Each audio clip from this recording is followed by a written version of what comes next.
abin da ya dame mu shine mu musulmi ne, al'umma musulmi muke, ba mu ce ba za mu zauna wanda da yanki ba wanda ke ba musulmi ba, za mu iya zama lafiya lau da wanda ke ba musulmi ba, amma muna addinin mu shi kuma yana nasa, amma ba da mu da shi mun ba bambancin addini mai da bambancin addini, da ƙarya da gaskiya ba su zama daidai, da shirya da bata ba su zama daidai. Yawa manzon nan sallallahu alaihi wa ya zauna da yahudu a madina, amma ba an zauna ƙasa ɗaya al'umma ɗaya ba bambanci addini ba, an zauna ne ƙasa ta musulmi, yahudu kuma yana zaman amana. Haka kuma bayan daular nan da ta ci duniya an zauna da addinai daban-daban, amma al'umma musulmi ne, su kuma suna zaune a cikin a matsayin amana. Wannan shine koyarwar annabi. Za mu zauna da wanda ke ba musulmi ba lafiya lau, kuma ba za mu tilasta shi shiga addinin mu, yana da 'yancin ya addinin da ya zaɓa, amma da mu da shi ba ɗaya muke ba. Su yanzu ku abin da ake ci mana, kowa ya aje addininsa waje guda, kowa ya ɗauki addini ya aje waje guda, kai musulmi ya aje addinin musulunci kai, amma kuma ƙarya ne, wallahi musulunci aka wurgar a shi kina kala, wallahi musulunci aka wurgar, domin abin da aka ɗauka ya yi daidai da su, domin alkufur millatin wahida,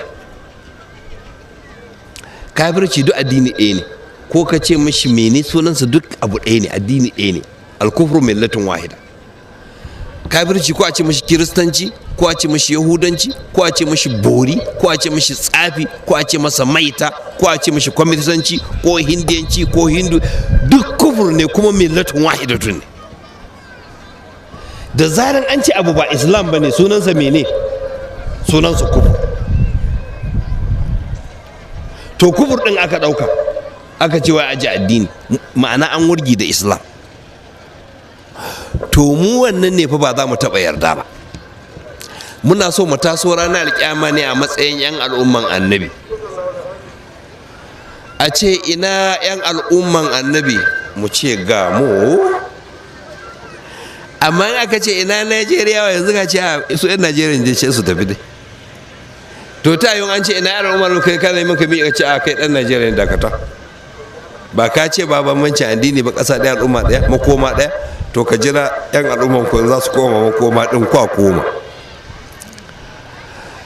Saboda haka abinda muke tunatar da mu a wannan daidai wannan lokaci shine komawa ga koyarwar annabi.